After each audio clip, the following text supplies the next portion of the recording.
Jirra jirtuu maatii kaasuu shoo nagaa sinifaa ta'u akkam jirtanii nuti nagaadhaa galata rabbii sinoo nagaa nuuf qabdanii fayyuma keessan jirtanii maatii keenya kan biyya keessas biyyaan baas jirtan ta'e hunduma keessanuu nagaan keenya bakka jirtanitti sinaa qaqqabu siniin jechuu jaalannaa qilleessa qaxxaamuree laggeen hedduu ci'ee sinaa qaqqabu siniin jenna egaa kana taasifaan immoo arraskinoo deebinee ufnee jirra.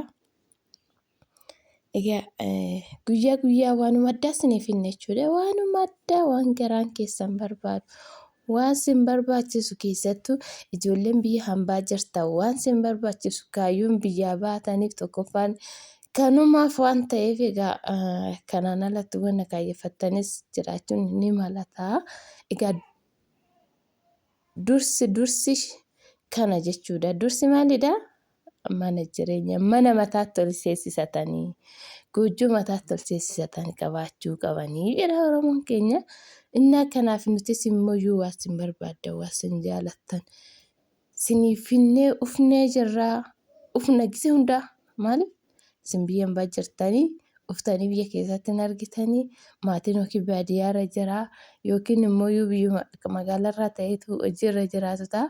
Nurraan immoo argitanii maatii keessanitti himtanii abbaa manaas kan qabdan jaalallees waan abbaa fi haa ta'u bitachuun mirga keessa isiniin jenna. Egaa kanatti taasifaan egaa har'a immoo waan bareedaadha. Bakka kun immoo ana kan jedhe kan gidi eenyu akka keessa bu'u hin beekamu abbaan carraa eenyu akka ta'e hin beeknu. Egaa kun maal seetanii jalqaba hojjetamaa jira jechuudha.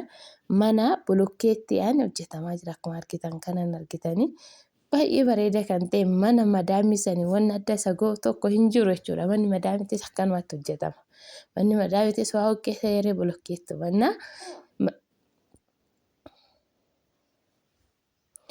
mana madaamitiin adda waan nama baasu adda baasu hin jiru.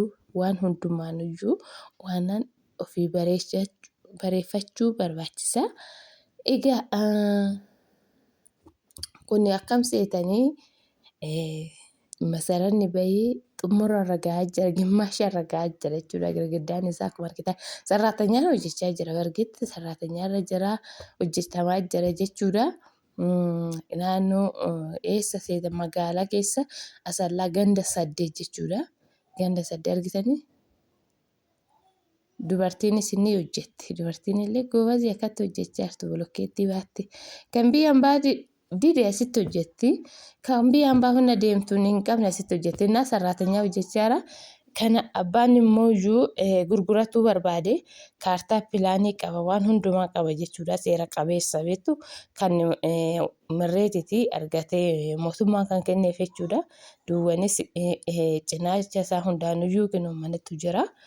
Innaa kanaaf warroonni bitachuu barbaadanii egaa waagaan isaa ani beeku waagaa isaatti ol ba'uun oolu maaliif bolokkeetti jechuun egaa ingirii inni ulfaataa jechuun bolokkeetti takkiitii meeqaan akka bitamu isaaba godhaniiti akka mana qorqoorroo sanii miti jechuudha. Bolokkeetti fi feerroon baay'ee ol guddiidha waan ta'eef lafti deebisee immoo lafti illee kaaree 3 jira. Kinoo gara fuulduraatti argitu bolokkeettiin irra jiru gara fuulduraa duwwaan isaa kan nagaan irra jiru bajaajii irra jiru kun kan abbuma tokkooti jechuudha. Egaa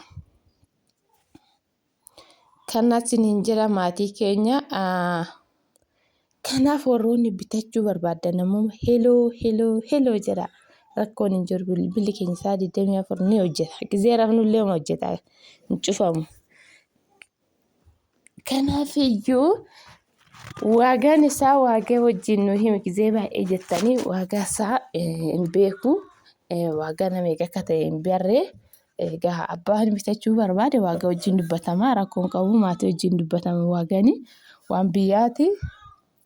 Rakkoon hin jiru jechuudha. Waan biyyaa jedhama bakka waagaa waan biyyaati siin jedhan.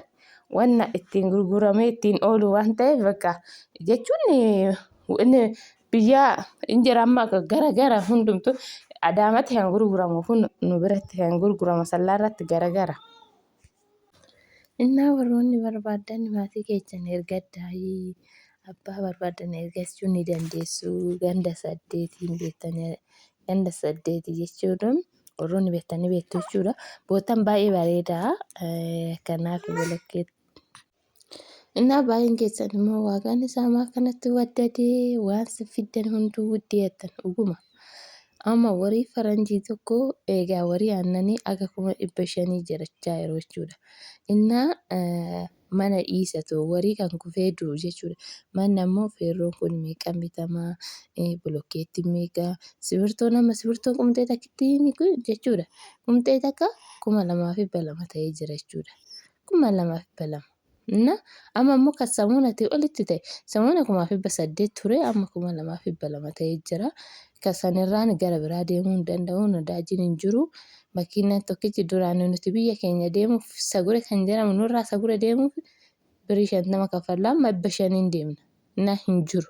Wanni hundumtuu qaala'ee baay'ee qaala'ee makiinaa biyya deemuuf yookiin karaa deemuuf guyyaa 3-4 bulanii deeman. Kanaaf egaa nu bichaa biratti miti. Isiniin jenna egaa kana fakkaata viidiyoo keenya immoo laayikii sabiskiraayib godhaa laayik godhaa bilisinna viidiyoo biraatti egaa walitti deebinutti nagaa nuuf taasisin jaalan.